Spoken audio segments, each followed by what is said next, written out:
Richard, welcome in my home. Thank you. A long dream of mine realized now. It started as soon as I read the Gene Keys to meet you. And now we are here. Yeah, it's amazing. Yeah. I am so happy. Yeah, me too. Many things which I should like to tell you and ask from you. If not now, later. It's a great moment in my life. And for me too. But it's a real honor to meet you. I feel it. Yeah. I feel it. You are in Hungary as well, not only in my home, but in Hungary.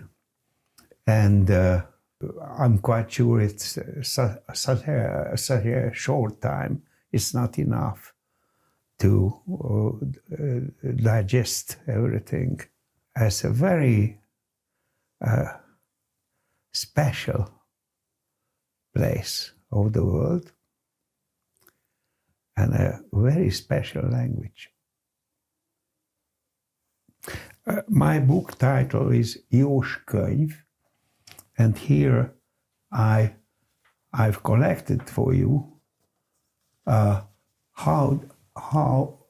many things it means.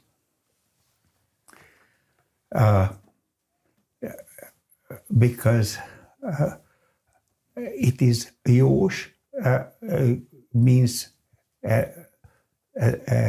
another word, Javas. Javas is Hungarian. This is a Hungarian original word. Those who lived in the shamans in the old Hungarian culture, they called Javas ember, a man of the seers, the prophets, who could tell you, and at the same time, you see that Javas only, it means to propose. It means that I only propose you something for your sake, to be your life better. Yeah. It is Javas. And Java, javára válni, it's also connected with this word.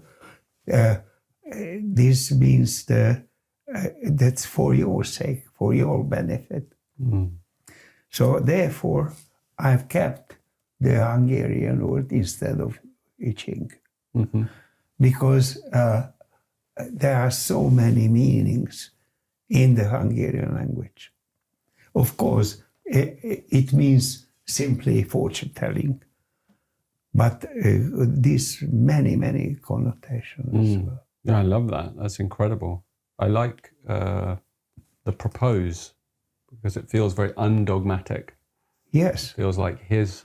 Do what you want. I propose to you something. So the future is not decided. Yeah. It is a certain way, not up to you. Yeah.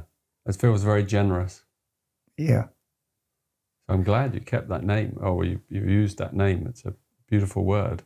You know, the Gene Keys found a way which has, if somebody doesn't know, he doesn't know that behind the Gene Keys is the I Ching.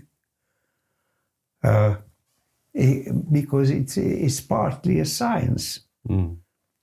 When you start to read it, you immediately know that, yes, it is the I Ching. Yeah.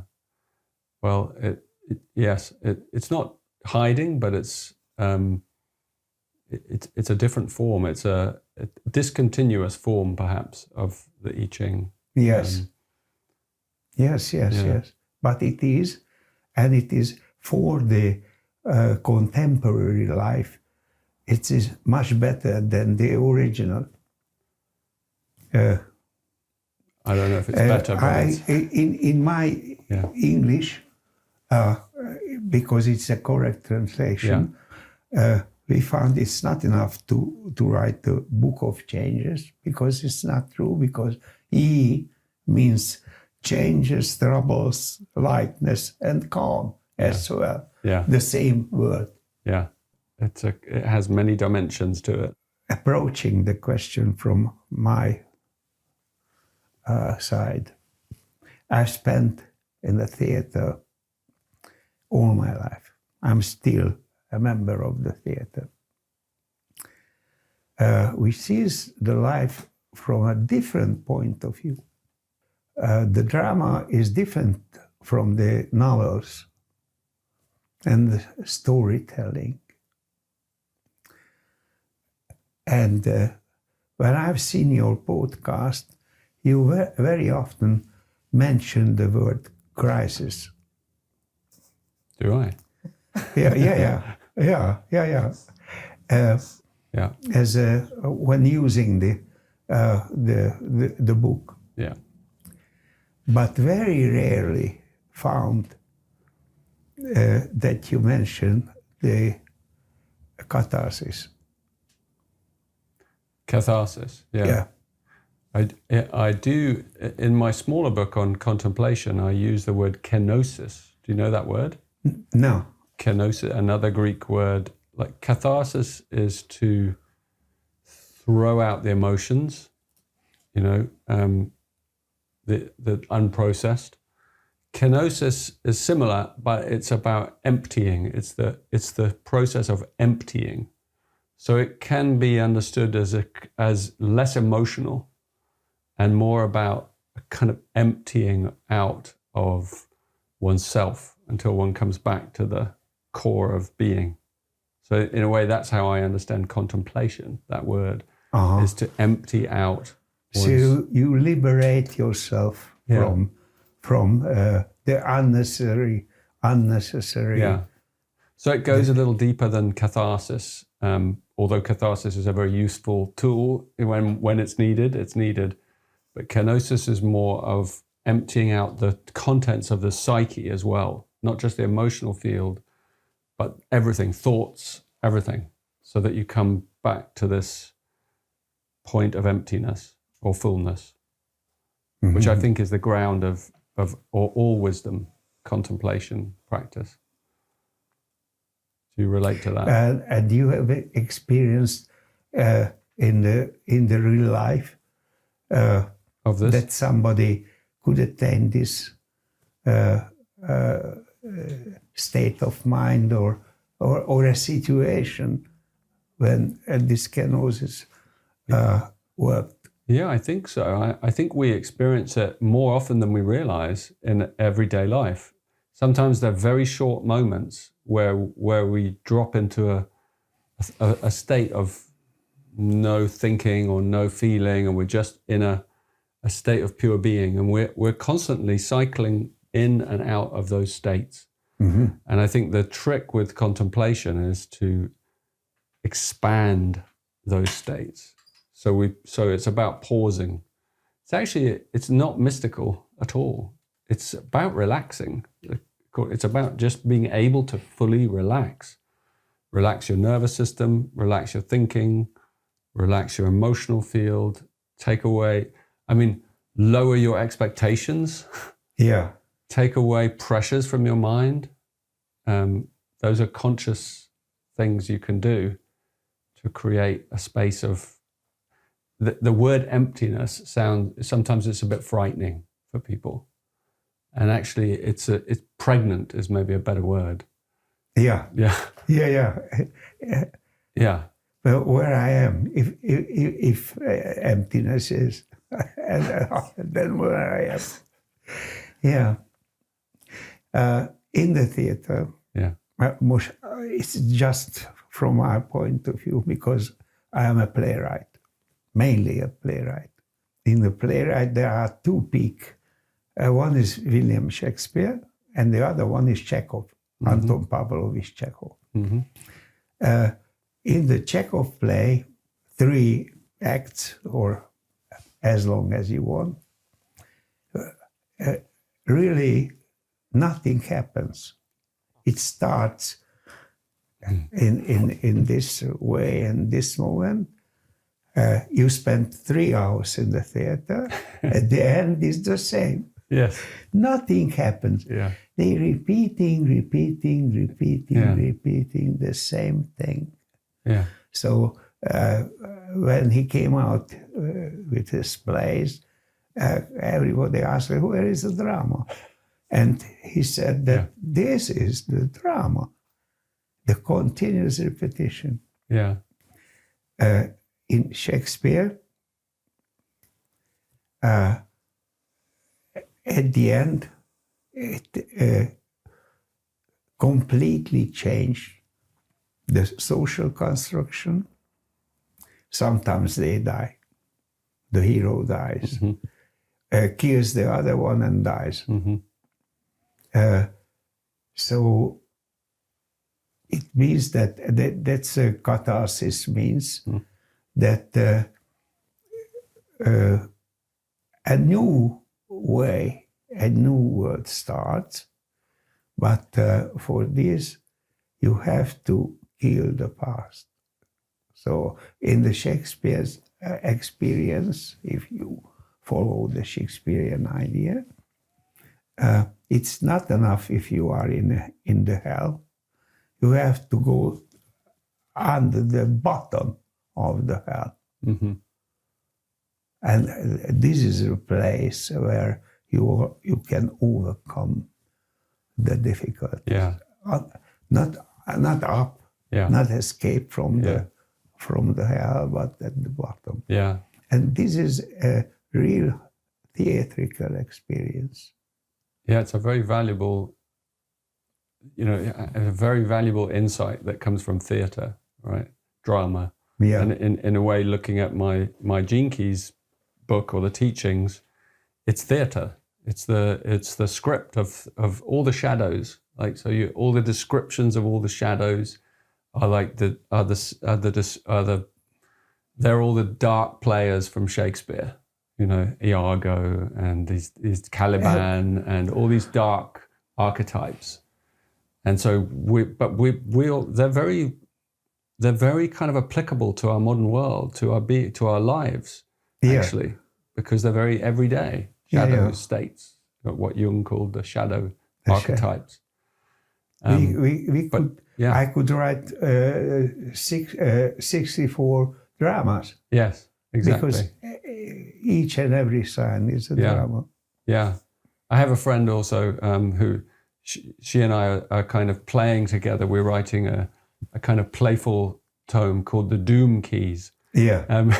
Where it's reversed, so that the shadow is seen as the kind of winner. Yeah. And the gift or the city is seen as the weak thing. So it's seen as a weakness. So compassion is seen as a weakness. Sometimes we think in this way. Yeah. And so the world is like that, right? Yeah. Like modern politics and things, like compassion is seen as a weakness. Exactly. Yeah. If the evil and the negative things are great advantage. Yes, it always has. Like in the drama. Yeah, totally. But then Shakespeare also wrote, for example, those comedies. Yeah, it is the same. To remind us. And it is the same. Yeah. Two masks. Yeah. One is the tragic. Yes. And the other one is the comic. Yes. And there is a sentence. Yeah. It depends on your point of view. Yeah. If you laugh or cry. Exactly. It depends on you. Yeah. Behind me, you see a Chinese. And you discovered that the 55th abundance is there, which I learned from you as a very essential sign today. Yeah. Yeah. It's when I wrote the book of the Gene Keys, it came out different from all the others. It came out with a prophecy and a kind of a big transmission, a big teaching about freedom and the nature of the times that we're in now, and the reason even for the book and for the teachings that the Gene Keys are about, and that this would be a place in our mythology or in our genetics or in our society, that what this key represents, what this hexagram represents, is a place where vast change would begin appearing from. So it has to begin somewhere. It has to pick a hexagram. It has to pick a... At the same time, you finish something. And yeah. You could attain everything, what you wanted, Uh-huh. but you feel it's nothing, it's not enough. And you start a new cycle. A new cycle, yeah. But also I think this is a place where quantum leaps are possible. They can come from what this hexagram represents, and traditionally abundance. Yeah. In my world, I'm always updating my own teaching, my own transmission, and so this is probably the first time I've maybe publicly said this anywhere. But I've now added a word into this key, because originally it has the shadow, and then it has the gift, and then the siddhi. Is the same word, the freedom. Yeah. And so I've supplanted this now with the word romance, with a capital R. Uh-huh. Right. And my community will probably have a fit because I changed something so pivotal. But I'm actually adding a layer. I thought you might appreciate the word romance. Yeah. As an interchangeable word for freedom, but with a capital R, because it's about integrating all spheres of human existence in the journey of awakening. And that there is hope. There's always hope in romance. There's longing, there's hope, there's grief, there's despair, but there's always redemption. Uh-huh. Yeah.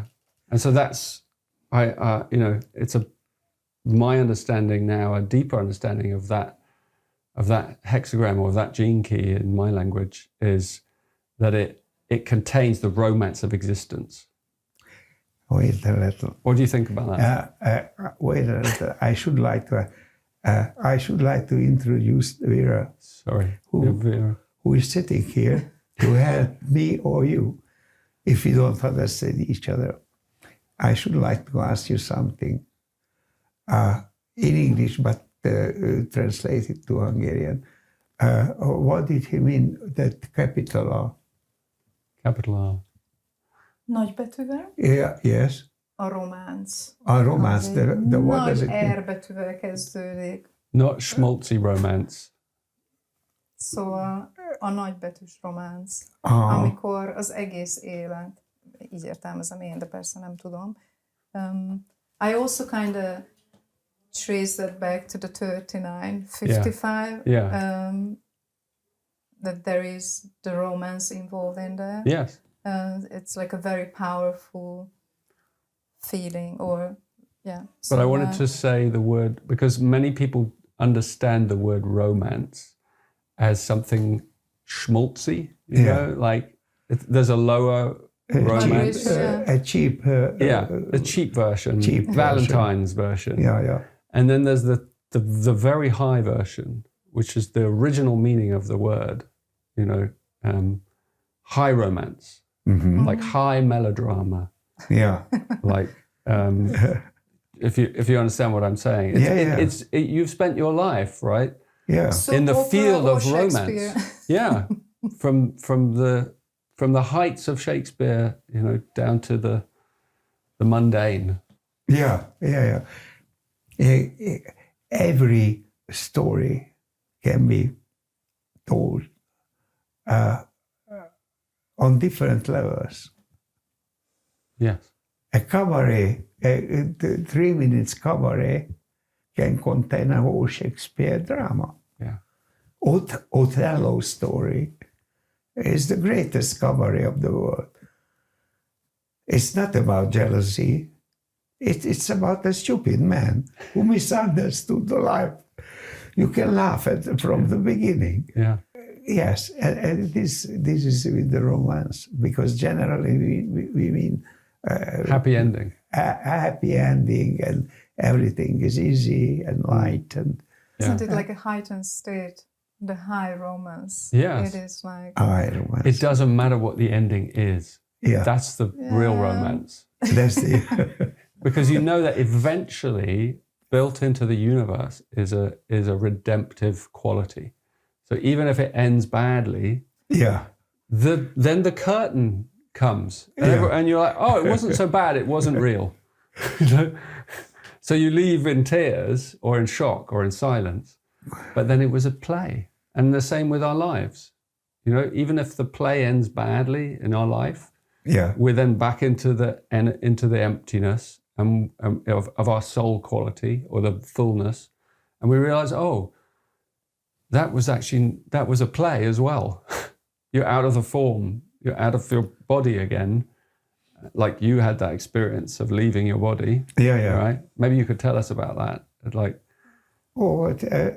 It was in '56 during the Hungarian Revolution, and my lover lived just in the focus of the revolution. yeah, And there was a few, one minute, the Russian troops seemed to be returned and leave the place. And I started to, I went back to the town, and the Russians returned, and I got 6 bullets. Therefore, I am limping, and my leg is still bad from this time on. yeah. One Russian bullet is still in my back. Yeah. Yeah, Really? you can feel it. Yeah. I'm so proud of it. Yeah, really. I didn't know that. But It must be Chekhov's bullet. yeah, yeah, I suppose.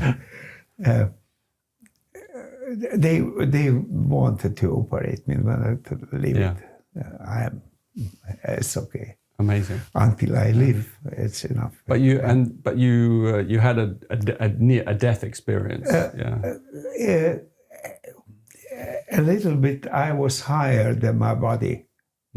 I can look back to the lying body of mine.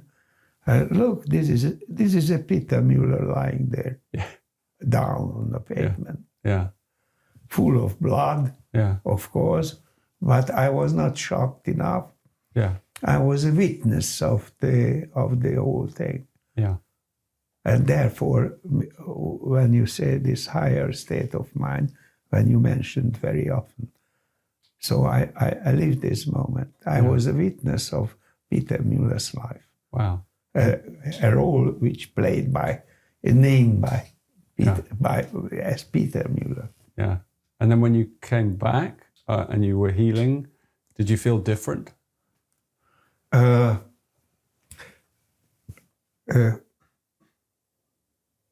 No. No. I returned. I suffered a lot, of course, in the hospital. And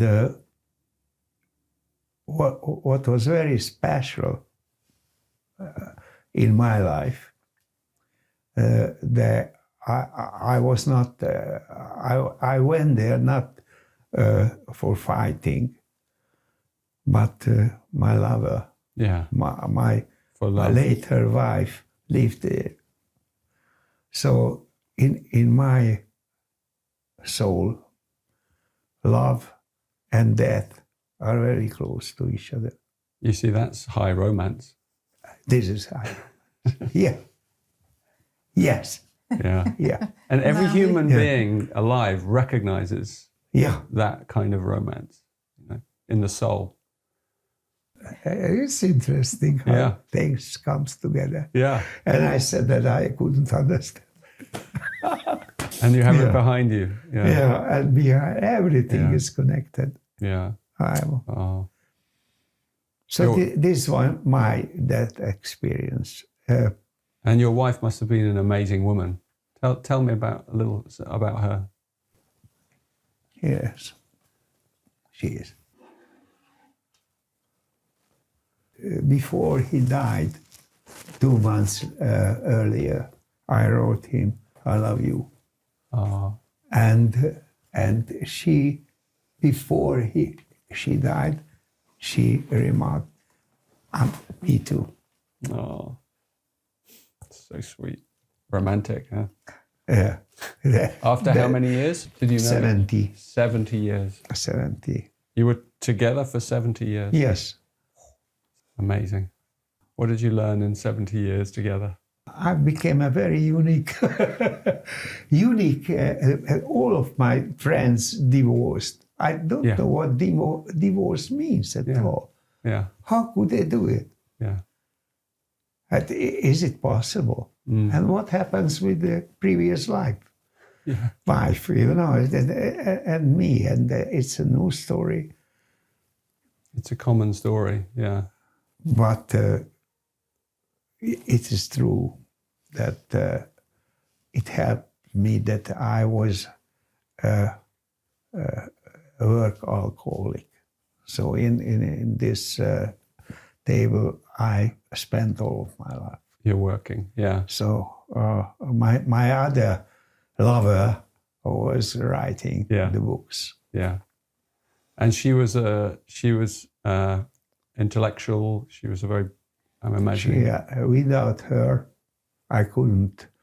I cannot imagine that I couldn't write a page. Yeah, your muse. As a muse. Yeah.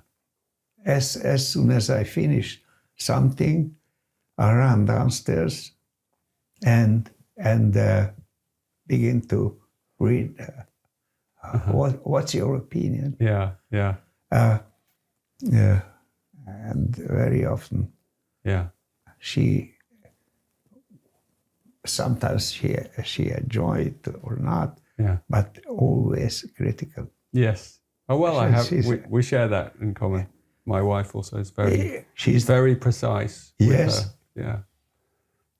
And it's a gift. It's an incredible gift. Yeah. She was a Scorpio. Yeah. And sometimes his criticism was cruel. Yeah. Yeah. Yeah. Yeah. Well, it's good to know, though. I was very fortunate. Yes. Because I am a Sagittarius, so I'm floating. Yes. It's lovely to hear about her. I am very strange experience of this book, because it in my works it is a very special thing. What happened with this book? Tell me first of all, I don't like this word, but I am a successful writer, and this book was an unbelievable success. So until now, we sold nearly 1 million. Yeah, nearly 1 million. It's a big number. So that's 800,000. Yeah. Yeah, incredible. And the whole population of Hungary is 8 or 10 millions. So as a percentage, is very big. Yeah. So it is in the Hungarian bookstore is a very special one. Yeah, yeah. And it hasn't been translated. This is the first time when it comes out in another language. Yeah, yeah, and it's great. It's a wonderful book. I have many experience abroad. Yeah. In different countries and many places. Yeah. Different languages, but with my place. Yeah. And it's a very approachable, makes the I Ching very approachable, I feel. Yeah. Yours. Very friendly. Yeah. I try to use in my book all my theatrical skills. Yeah. The storytelling, I have a feeling how to impact. Yes. How to impact on the readers. In this case, not like theater. Yeah, how to reach the emotions. Yeah, with words. Yeah. Amazing. So we've both written an I Ching now. Yeah. I'm a little behind you. Yeah. And so when you read the Gene Keys, one of the things you said to me is, I think you said to Vera, where are the lines? He hasn't written the lines of the I Ching. It has 384 lines. Yeah. How am I going to get 384 lines in that? So it was a separate book, which is my new book. Yeah, all the lines. Of course, it connects the two books together. Yes. I don't know if you approve of my title, The Sage, because it's a reference, of course, to the original I Ching, often refers to the sage. Yes.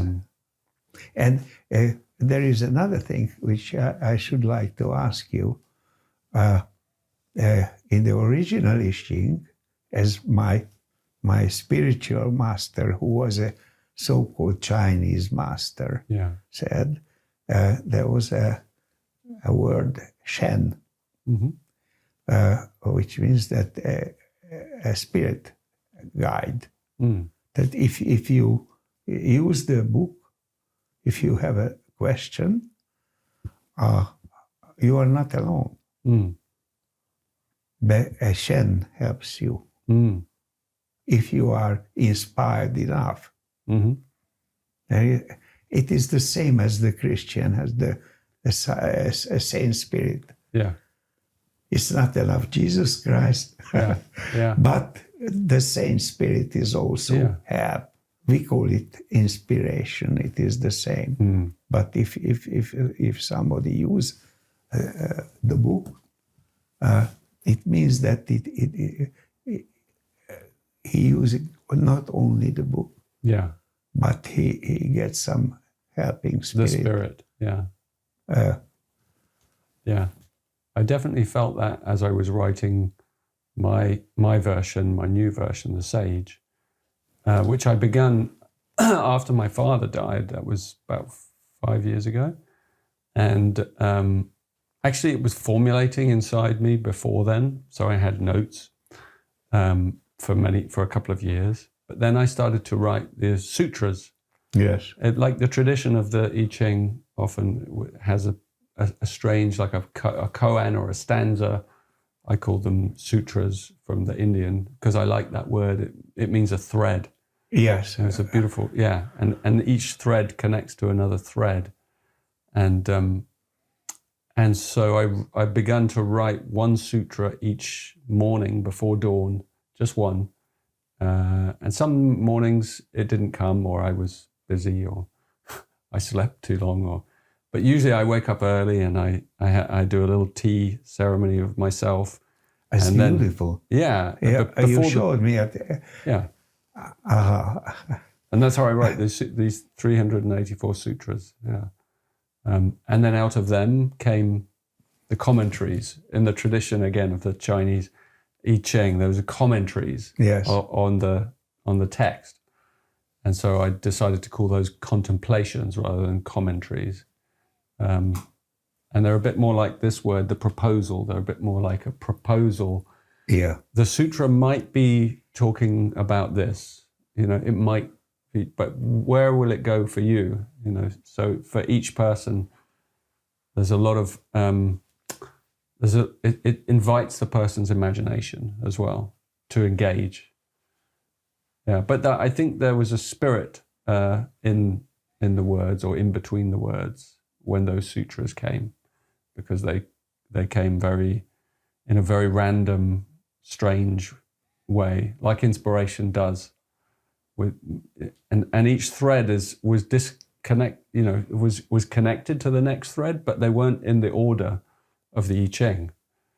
So I wrote them in a big green book a big Yeah. green leather book that my father gave me, empty leather book with yellow pages. And I wrote them with my ink pen, one in the morning, sometimes with a candlelight, and sometimes crossings out, and like I didn't like a line or the word wasn't quite right until I got it how I wanted it.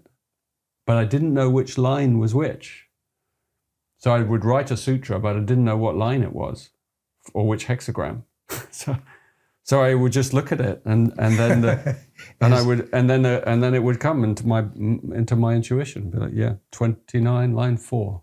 So I would just write 29 line 4 question mark on that page, and then I filled the book over a year and a half with all these sutras and all these possible lines. And then at the end, after I'd written them all, I came to assemble it. Yeah. Which took some months of, tuning in and writing. And so it was a very magical journey for me, writing a book in that way, mystical way. But it felt like it had a spirit, a Shen. A Shen. Very strong, organizing the material for me. And constantly asking me to suspend my belief. Don't try and control this. Don't try and understand it. Just let it keep coming. And so that's what I did.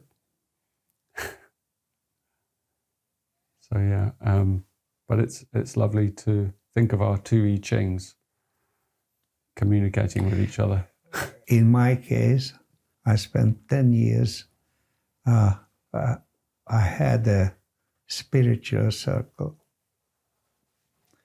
and we have a guide who appeared.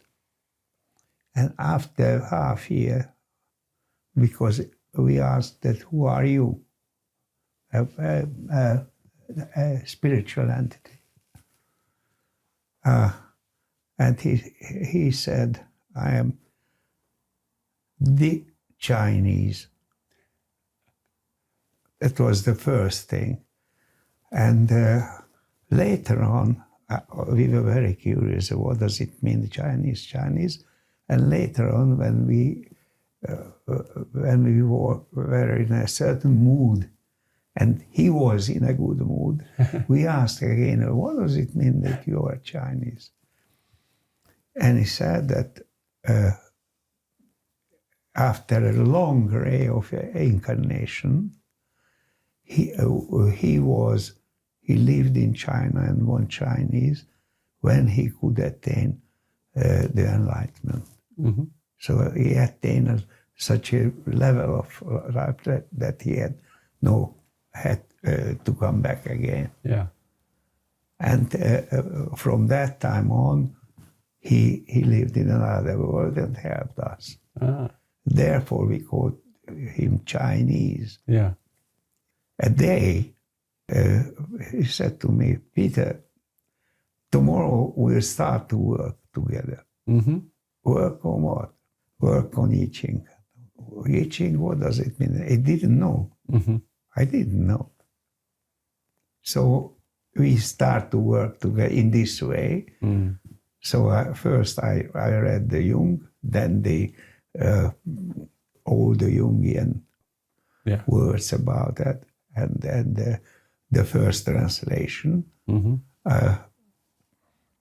The German translation of the I Ching, and that was the starting point. Yeah. It's very strange. Yeah. That's amazing. Yeah, yeah. And then you gifted that to the Hungarian people. Yeah. Yeah. Not only Hungarian, but because I hope now it's coming beyond. Because English today is the world language. Yeah. Like many years ago, the Latin was the world language. Yeah. So always there is one language, which, and now is the English language, which common. Yeah, for sure. You are fortunate to born in this language. It's true. And for me is a barrier and a great advantage. Yeah. But then you also have the incredible labyrinth of Hungarian language to play in. Unbelievable. It's so rich. Yeah. It's so rich. I wrote a book on love, which in the Hungarian language, there are 3,000 versions came from the same root. Really? Szer.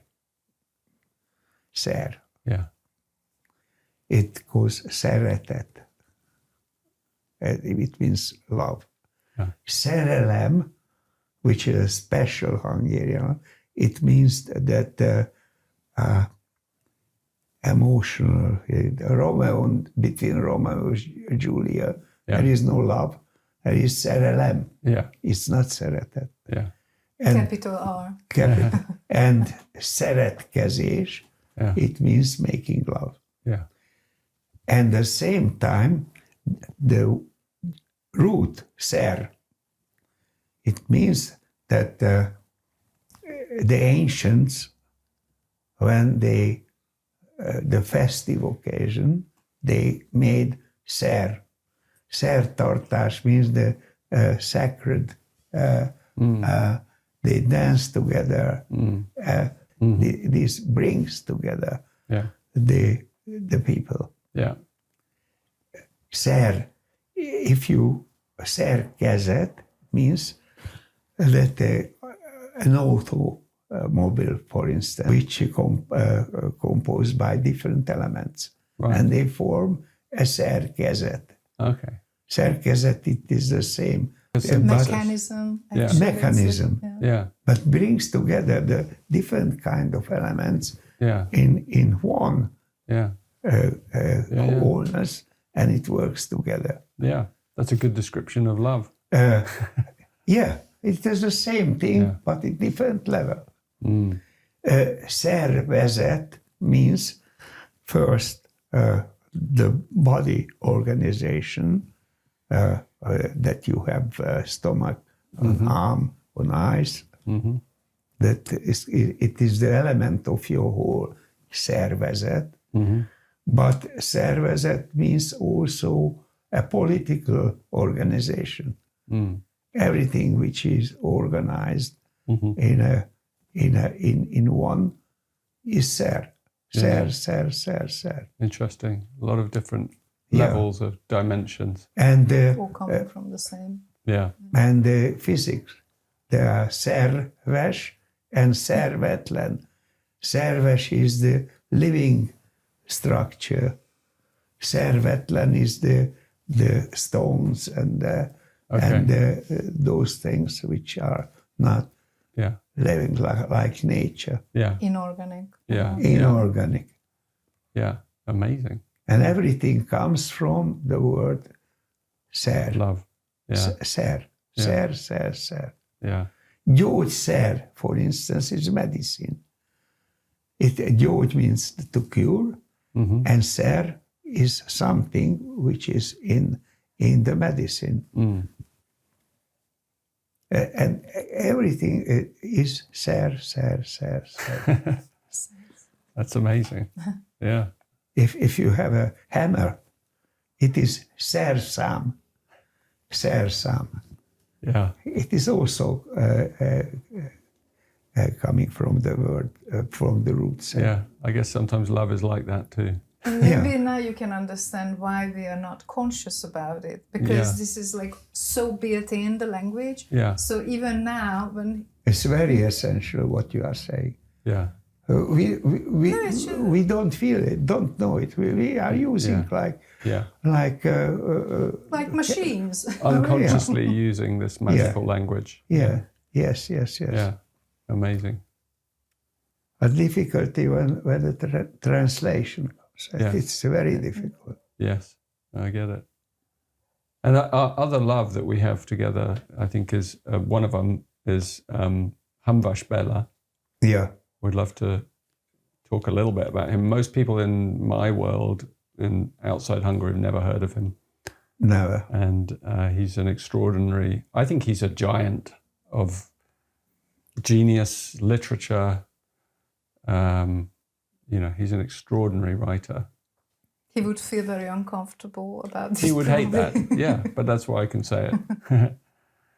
He was a very humble man, and you met him, of course. Yes, yes, I met him. I met him, and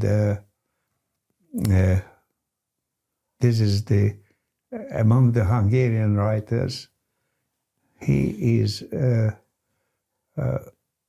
the first one who has a strongest impact on my whole life.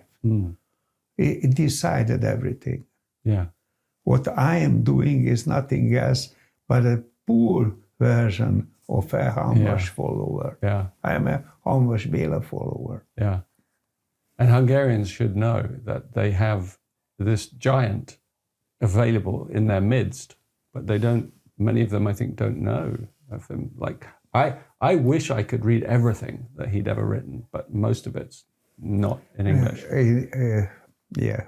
So you're sitting on a gold mine in Hungary. Yes, yes. Yeah. And I'm using it. Yeah, at the I know same you time. are. Yeah. Yeah, but I think that everywhere there are such kind of the advantage of Hamvas that he was very European and very Oriental. He was very well into the traditional, the tradition of the human history. And at the same time, he was very contemporary and super modern. Yeah. So it is really very rare.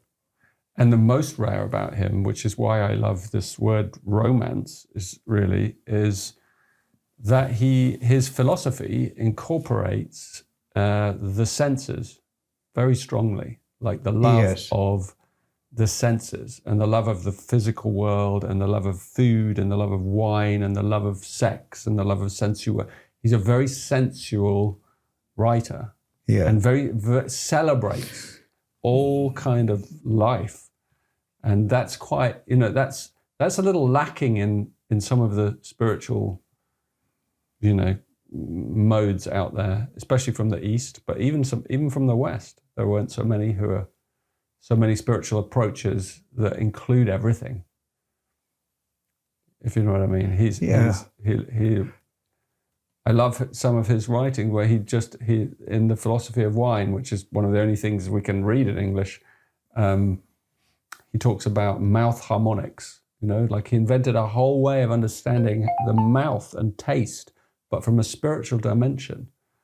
And he's an incredibly multidimensional, clever writer, very elegant. Yeah, I found him amazingly inspirational.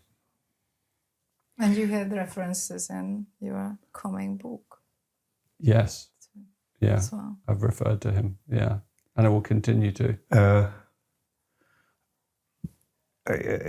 Your book will become worldwide, and a lot of people will follow you. This new one? No, both. Yeah. Everything, because what you are using is the approach how you can go nearer to the contemporary mentality. On the surface, it seems to be like a scientific book, like science. And the science is much more serious than art today. Nobody reads poems but the science has a certain kind of serious message for the contemporary mentality. Yeah. And the book of yours approach the readers from the part of the science. The gene itself means that it is a built-in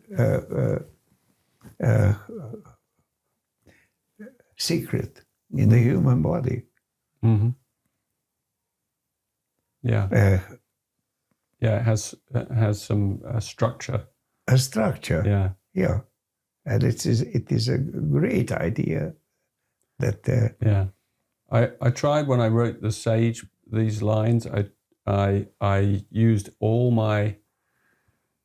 everything I've ever read, heard, or every mythology I could gather up somehow has come into this new book. So there are lines of the I Ching, for instance, that have a Celtic flavor. There are lines that have a Sufi flavor. There are lines that are rooted in Islam. There are lines that very good. And that are rooted in Hawaii, and there are lines from different traditions from all walks of life.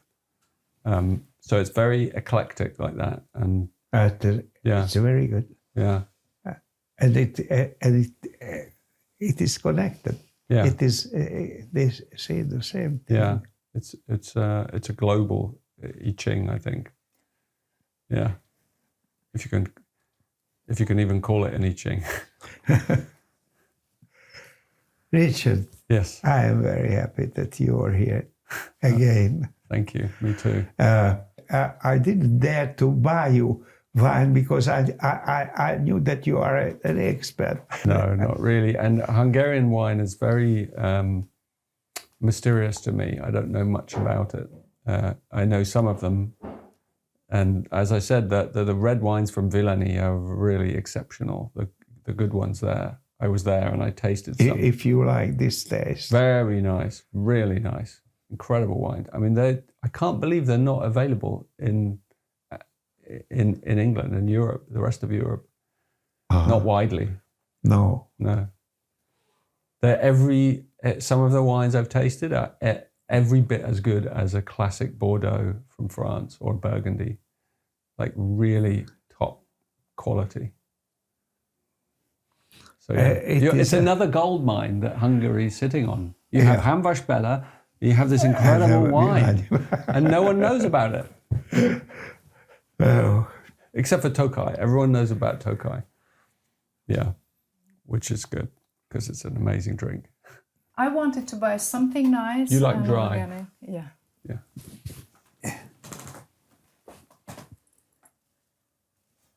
Olasz Riesling.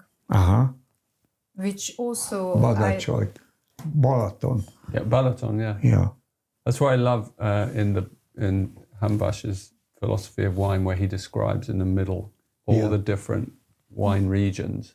Mm-hmm. But he also describes which glass to drink it out of, which occasion to drink this from, what time of day, what food you should and shouldn't have, what the perfect wine for like revolutionary discussions. Can you recall Olasz Riesling? I don't know. The perfect wine for like if you are seducing someone, the perfect wine for everything. This must be the perfect wine. Which cigarettes to have after each wine, like. You pour it. I'll pour. Yeah. I will give it to you. That's yours. Here it is. Okay. Cheers. How do you say in Hungarian? God bless you. God bless you. Cheers. Egészségedre. Egészségedre. For your health. Oh. That's the Hungarian saying. Beautiful.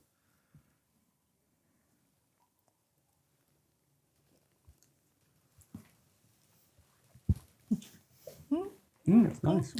Very nice.